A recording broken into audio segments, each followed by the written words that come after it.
بسم اللہ الرحمن الرحیم۔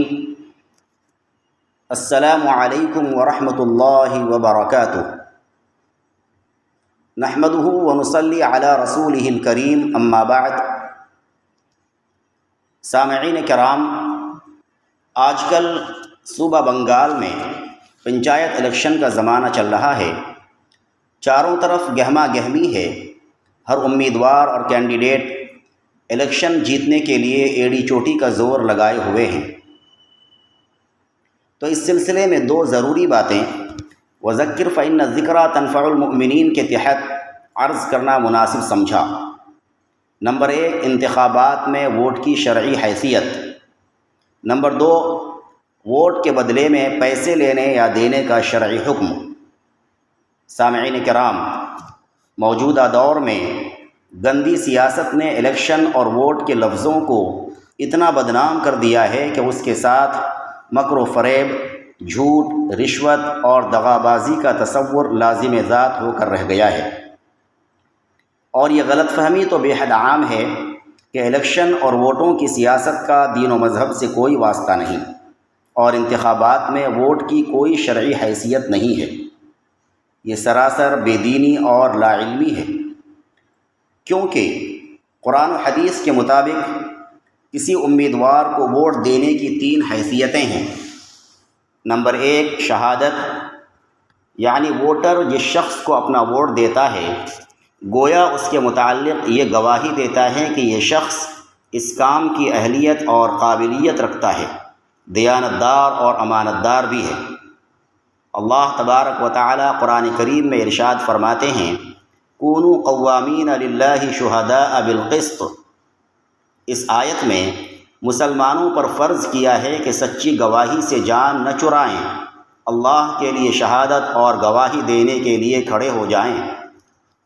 ایک آیت میں یہ ارشاد فرمایا، وَلَا تَكْتُمُوا الشَّهَادَةَ وَمَن يَكْتُمْهَا فَإِنَّهُ آثِمٌ قَلْبُهُ، یعنی شہادت کو نہ چھپاؤ اور جو چھپائے گا اس کا دل گنہگار ہے۔ اس آیت سے یہ حکم ثابت ہوتا ہے کہ سچی شہادت کا چھپانا گناہ بلکہ حرام ہے۔ لیکن اگر ووٹر یہ جانتے ہوئے کہ امیدوار اور کینڈیڈیٹ جس کو میں ووٹ دے رہا ہوں وہ اس لائق نہیں ہے اور اس کے اندر دیانتداری اور امانت داری والی صفات بھی نہیں ہیں، تو یہ ایک جھوٹی شہادت اور جھوٹی گواہی ہے۔ لہذا جس طرح سچی گواہی کا چھپانا حرام ہے، اسی طریقے سے جھوٹی گواہی دینا بھی حرام ہے۔ صحیح بخاری کی حدیث ہے کہ رسول اللہ صلی اللہ علیہ وسلم نے ارشاد فرمایا کہ جھوٹی گواہی دینا سب سے بڑا کبیرہ گناہ ہے۔ نمبر 2، شفاعت، یعنی ووٹر جس امیدوار کو اپنا ووٹ دیتا ہے گویا اس کی نمائندگی کی سفارش کرتا ہے۔ قرآن کریم میں ہے، وَمَن يَشْفَعْ شَفَاعَةً حَسَنَةً يَكُن لَّهُ نَصِيبٌ مِّنْهَا وَمَن يَشْفَعْ شَفَاعَةً سَيِّئَةً يَكُن لَّهُ كِفْلٌ مِّنْهَا، یعنی جو شخص اچھی سفارش کرتا ہے اس میں اس کو بھی حصہ ملتا ہے، اور بری سفارش کرتا ہے تو اس کی برائی میں بھی اس کا حصہ لگتا ہے۔ اس سے معلوم ہوا کہ ہمارے ووٹوں سے کامیاب ہونے والا امیدوار اپنے 5 سالہ دور میں جو نیک یا بد عمل کرے گا ہم بھی اس کے شریک سمجھے جائیں گے۔ یعنی اگر اچھا کام کر رہا ہے تو اس کے ساتھ ساتھ ہمیں بھی ثواب ملے گا، اور اگر کچھ غلط کرتا ہے تو اس کے ساتھ ساتھ ہم بھی گنہگار ٹھہریں گے۔ نمبر 3، وکالت، یعنی ووٹ کی تیسری شرعی حیثیت وکالت کی ہے۔ گویا ووٹ دینے والا اس امیدوار کو اپنا نمائندہ اور وکیل بناتا ہے۔ اگر یہ وکالت اس کی شخصی حق سے متعلق ہوتی اور اس کا نفع نقصان صرف اس کی ذات کو پہنچتا تو یہ اس کا خود ذمہ دار ہوتا، مگر یہاں ایسا نہیں ہے، کیونکہ یہ وکالت ایسے حقوق سے متعلق ہے جس میں اس کے ساتھ پوری قوم اور پوری بستی شریک ہے۔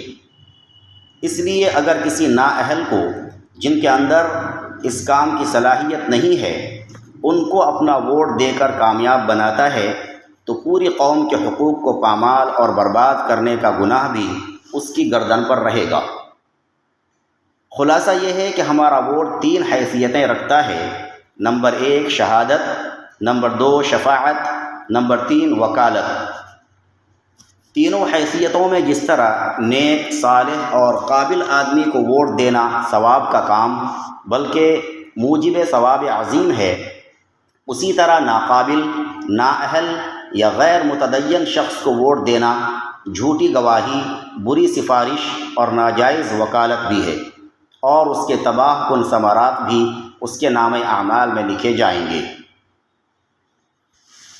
دوسری چیز یعنی ووٹ کے بدلے میں پیسے لینے یا دینے کا کیا حکم ہے؟ تو اس سلسلے میں عرض ہے کہ ہمارا پیارا ملک ہندوستان ایک جمہوری ملک ہے، ایک ڈیموکریٹک کنٹری ہے، اس لیے اپنے ووٹ کا صحیح استعمال کرنا شرعاً ضروری ہے، واجب ہے۔ ووٹ دینا شہادت ہے، امانت ہے، ووٹ نہ دینا شرعی نقطۂ نظر سے حرام ہے۔ لہٰذا جب ہم یہ بات جان گئے کہ ووٹ ایک شہادت ہے، ایک امانت ہے، تو جس طریقے سے شہادت اور گواہی دینے کی اجرت اور پیسے لینا جائز نہیں ہے، جس طریقے سے کسی کی امانت ان کو لوٹاتے وقت ان سے اجرت یا پیسے مانگنا جائز نہیں ہے، بالکل اسی طریقے سے ووٹ کے بدلے میں پیسے لینا یہ رشوت ہے، ناجائز ہے اور حرام ہے۔